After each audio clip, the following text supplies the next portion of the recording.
베드로전서가 고난과 시련에 대한 위로와 격려에 대한 말씀이었다면 오늘 본문부터 이제 살펴볼 텐데요. 베드로후서는 교회로 침투한 거짓 교사들, 그러니까 이단에 대해 경고와 함께 성도들에게 영적인 성숙을 강조하고 있습니다. 우리나라에서 가장 대표적인 이단 집단이 어디일까요? 신천지죠.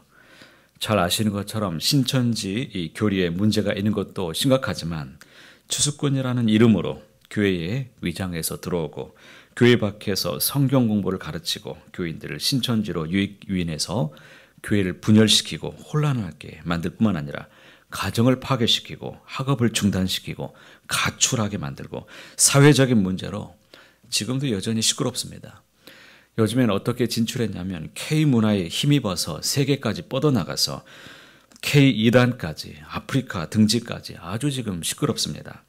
이단들의 특징은 성경을 교묘하게 왜곡시킵니다. 그래서 사람들의 시선을 하나님이 아니라 교주에게로 자꾸 향하게 하는 데 있다는 것이죠. 이단에 휩싸이지 않는 방법은 단 한 가지입니다. 성경을 바로 아는 지식이 있어야 됩니다. 하나님을 바로 아는 지식이 있어야 된다는 겁니다. 그러나 하나님을 바로 아는 이 지식은 단순한 지적인 이런 지식만을 의미하는 것이 아닙니다. 하나님과의 바른 인격적인 교제를 통해서 얻어진 이 체험적인 이 체험적인 이 지식이 우리에게 있어야 됩니다. 이것이 없으면 내가 배우고 이런 것들은 조각몸으로 다시 다른 것으로 비틀어서 새롭게 지식을 넣어주면 혹해서 또 넘어갑니다. 새로운 지식이 우리에게 필요한 게 아니라 하나님을 바로 아는 참다운 지식이 우리에게 필요하다는 겁니다. 베드로후서가 작성된 초기 기독교의 상황은 어땠을까요? 이후에 영지주의, 몬타누스주의, 아주 심각했던 이런 이단 사상이 교회를 끊임없이 괴롭혔습니다. 혼란을 야기시켰고 이단들 때문에 교인들을 보호하기 위해서는 교회가 신앙의 바른 지식이 필요했다는 것을 깨닫게 됐습니다. 그래서 기독교인으로 하여금 기본적으로 믿어야 될 교리를 차곡차곡 정리했는데 이것을 가장 요약적으로 대표적인 산물이 무엇이냐면 우리가 매일 외우고 있는 사도신경. 이 사도신경은 우리가 따라가야 될, 믿어야 될 12가지 믿음에 관한 신조가 바로 사도신경입니다. 그리고 교인들을 가르치기 위해서 소요리 문답을 만들었고 웨스트민스터 신앙 고백서가 만들어졌고 대표적인 것이 바로 하이델베르크 신앙 고백입니다. 그래서 이 교리에 대해서 자세히 가르칠 필요가 있다는 것을 느끼기 때문에 나중에 사도행전 강의가 마쳐지면 이 교리편을 우리 교우들과 함께 나눠야 되지 않나라는 생각도 기도하면서 갖고 있습니다. 새벽에 이렇게 오시면 하늘의 비밀을 알게 되는 겁니다. 자신을 예수 그리스도의 종이자 사도라고 밝힌 베드로는 자신은 물론 그리스도의 두 마음을 그리스도인의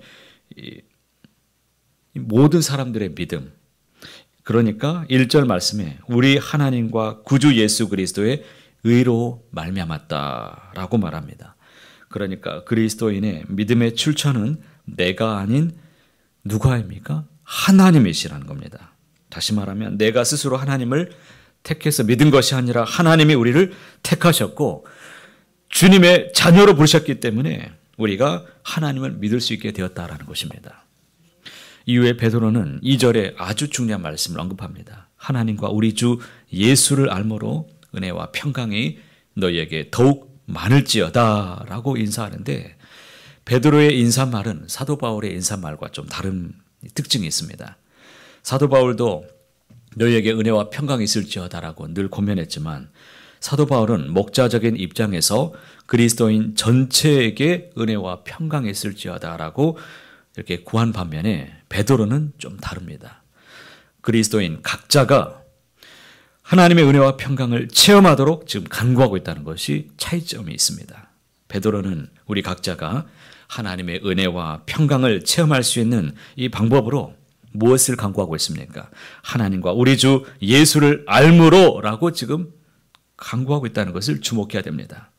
알미라는 이 해석된 헬라어 단어가 바로 에피그노시스라는 이 단어를 쓰고 있는데요. 이 뜻이 무엇이냐면 명확한 지식, 명확한 인식이라는 뜻을 갖고 있습니다.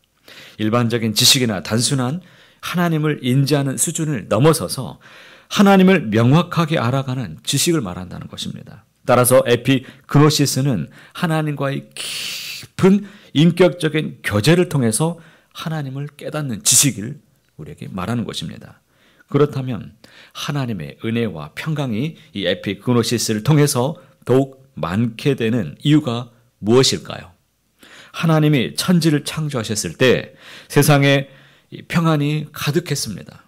온 천지에 정말 은혜로 충만했죠. 그러나 죄로 말미암아서 이 평안이 깨졌습니다. 대신에 불안과 사망이 우리에게 찾아왔습니다. 그러나 예수 그리스도의 대속의 십자가 보혈의 은혜로 우리가 잘 아는 것처럼 어떻게 되었습니까? 우리는 주 안에서 평안이 다시 회복이 되었습니다. 궁극적인 평안은 누구로 말미암아서? 오직 예수 그리스도로 말미암아서 우리는 누릴 수 있는 평안입니다. 따라서 세상 사람들이 말하는 이 평안은 일시적이죠.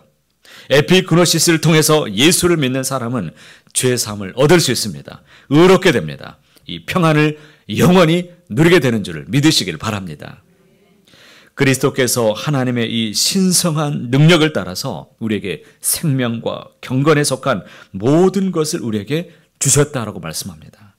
이것은 하나님의 영광과 존귀하심으로 우리를 부르신 그 하나님을 아는 지식으로 말미암은 이런 지식들입니다.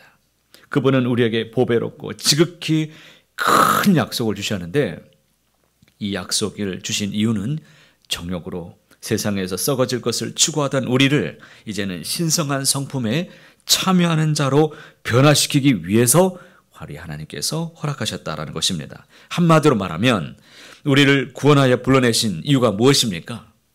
신적인 성품에 참여하는 자가 되도록 부르기 위해서 우리를 구원의 백성 삼아 주셨다는 것입니다. 이게 얼마나 놀랍습니까?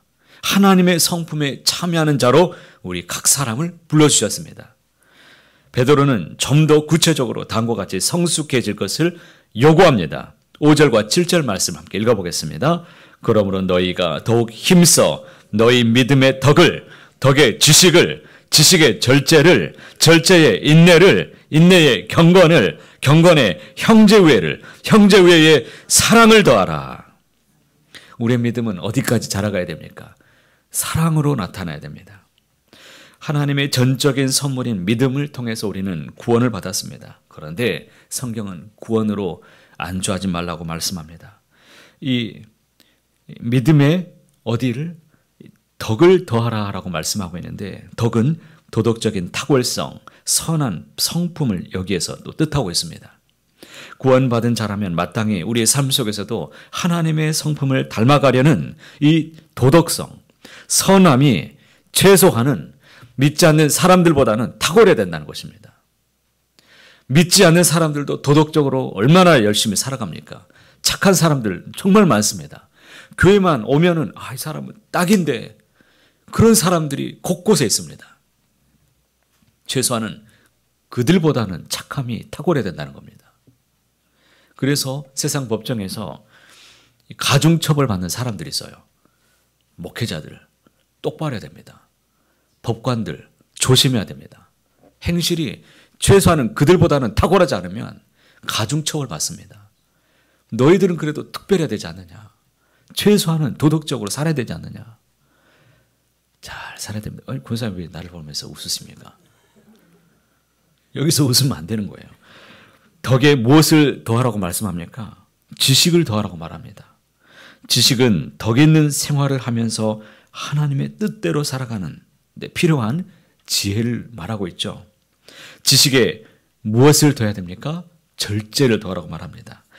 이 지식을 하는데 그치지 않고 그것을 삶에서 이제 조절하고 제어할 수 있는 능력이 우리에게 필요합니다. 감정도 제어하고 욕망도 충동도 제어할 수 있는 영적인 훈련이 끊임없이 절제를 통해서 필요합니다. 절제에 무엇이 더 필요합니까? 인내하라고 말합니다. 하나님을 신뢰하고 하나님의 약속이 반드시 성취되리라고 하는 이 소망을 가지면서 끝까지 싸우면서 고난도 싸우고 악에 대항해서 견뎌내는 것을 바로 인내라고 표현하고 있습니다. 인내하시길 바랍니다. 인내에 무엇을? 경건을 더하라고 말씀하죠. 경건은 일상 삶에서 하나님의 뜻대로 행하면서 하나님의 성품에 참여하는 것을 의미합니다. 경건의 형제 우애를이라고 말하죠. 형제 우애는 가족 간의 관계만을 뜻하는 것이 아니라 믿음 안에서 이제는 한 형제가 자매가 된 그리스도인들의 교제를 의미합니다. 성숙한 그리스도인으로 합당한 열매를 맺기 위해서 7가지 덕목들은 믿음으로 시작해서 이제 어디로 끝을 맺습니까? 사랑으로 끝을 맺습니다. 사랑은 남을 위해서 자기 자신을 희생하신 오직 주님을 닮은 성품입니다. 이상과 같은 믿음의 7가지 덕을 채워나갈 때 우리는 하나님을 인격적으로 더 깊이 체험하는 성숙한 그리스도인이 되는 줄로 믿습니다. 우리의 믿음은 우리로 말미암은 것이 아닙니다. 전적으로 하나님의 은혜 때문입니다. 아무 자격이 없는 나를 하나님께서 택하셨고 하나님의 자녀로 불러주셨습니다.